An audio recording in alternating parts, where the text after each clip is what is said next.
firefighters of Reddit, what's the dumbest person you had to save in a stupid situation?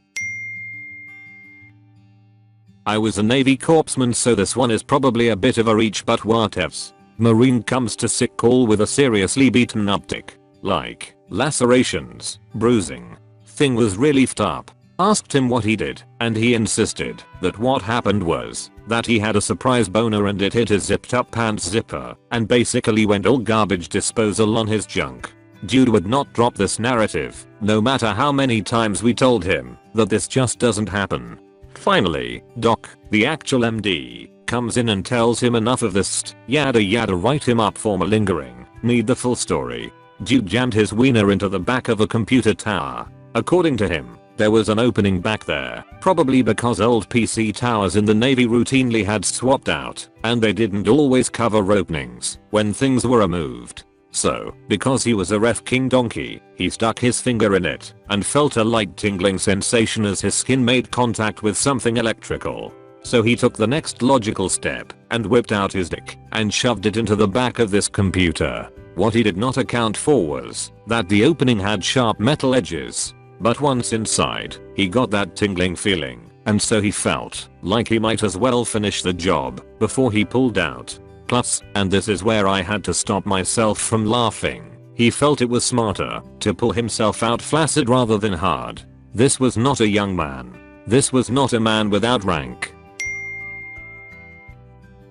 I was a volunteer firefighter many years back. One summer, after a long period of no rain, two good old boys decide to have a few dozen beers and take their jeep into a nearby field to go off-roading. Well, 2 feet tall cornstalks that are bone dry wind up getting jammed up into the undercarriage, which, on a 90+ degree day, turns out to be hot enough to ignite a fire. The owner of the field sees the situation unfolding from their house and calls for fire and police.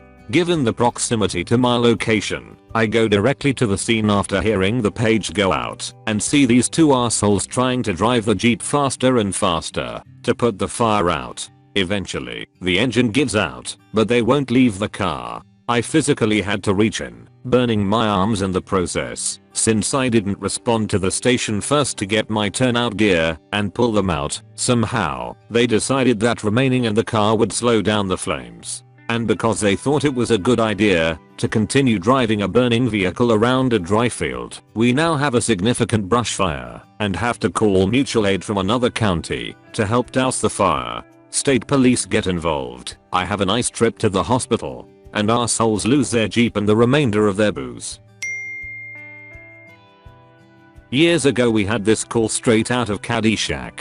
Some guy had gotten tired of this gopher ruining his yard. Little did he know though he was facing the Sunties edu of gophers. The homie Arwana, dwelling upon his experience from Vietnam, decided that the best way to deal with the gopher was to treat the situation like a VC tunnel. In lieu of a frag grenade he poured a 5-gallon can of gasoline down the gopher hole, waited with a varmint gun, and lit it off. The ensuing explosion caused a small crater to form in his yard. I'm still thoroughly impressed that there was a proper fuel to air ratio in the network of tunnels that allowed for such an explosion to happen. However, the gopher refused to surrender without a fight. The gopher ran out of the hole engulfed in flames, causing the guy's yard to catch on fire. The gopher sprinted into the guy's shed still on fire and burrowed into a void space in the wall, where he died. Like the martyr perk from Modern Warfare, his still flaming remains set the inside of the wall on fire as well as several flammables. In the end the guy's backyard was ruined, and about a quarter of his shed burned down, taking out a bunch of power tools and a 0-turn mower. He definitely would have saved a few $1,000s if he had hired an exterminator.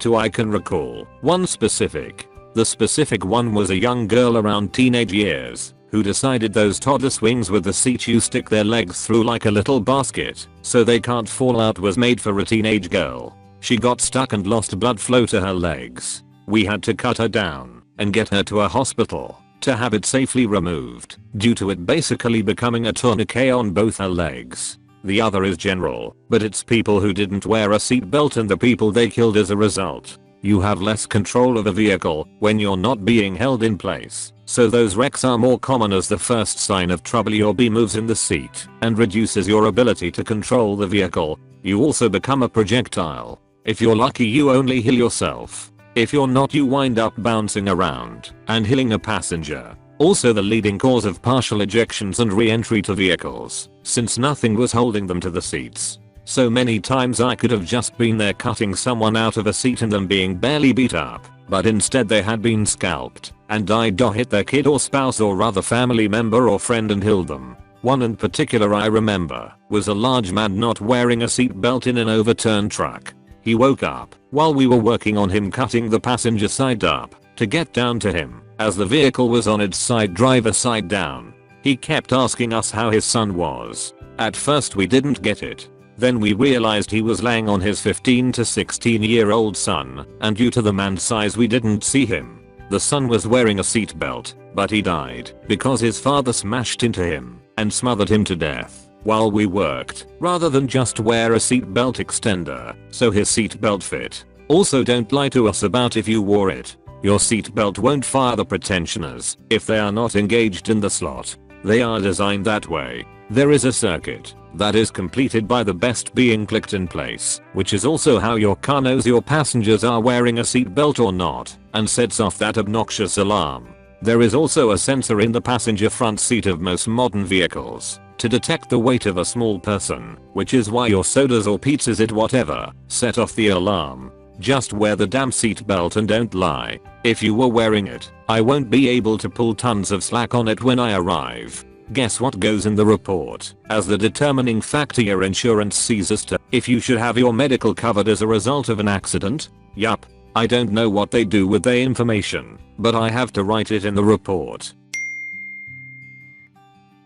A motorist had a bad alternator and the car died while she/he was driving.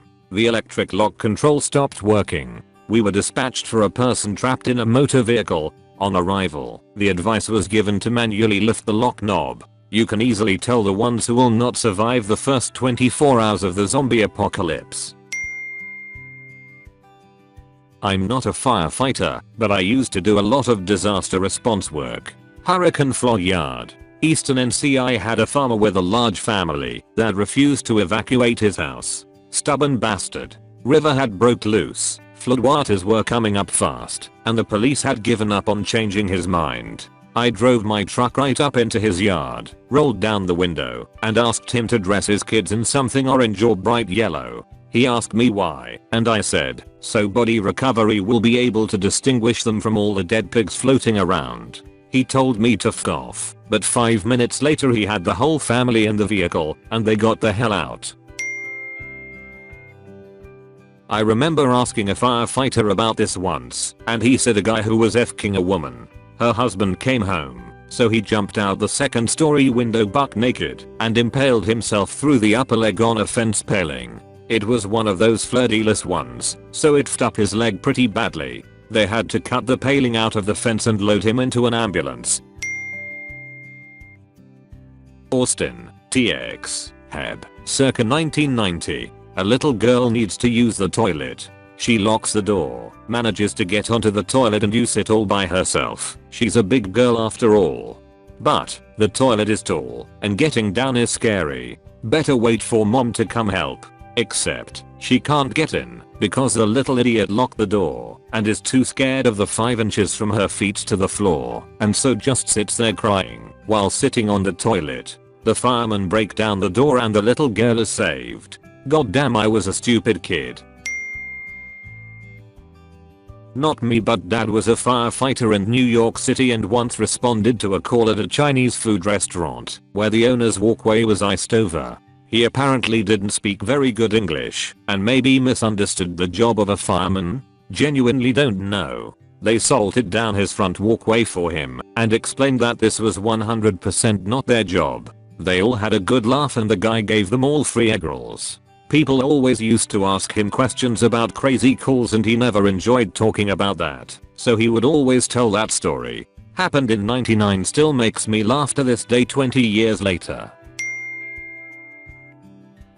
Obligatory, not a fireman, but they were most definitely involved. I used to work in a New York City public grammar school over the summers. to pay for college back in the 90s. One of the full-time employees was a nice guy but stupid. And I don't mean he was slow or anything, he just did dumbst because he was careless. One time he loaded up a trailer with like 25 gallons of gas and was driving it back through the main school parking lot. He didn't realize that container cracked open and spilled all 25 gallons in the parking lot. He didn't want to get in trouble, so he thought the best way to get rid of the evidence was to set the gas on fire.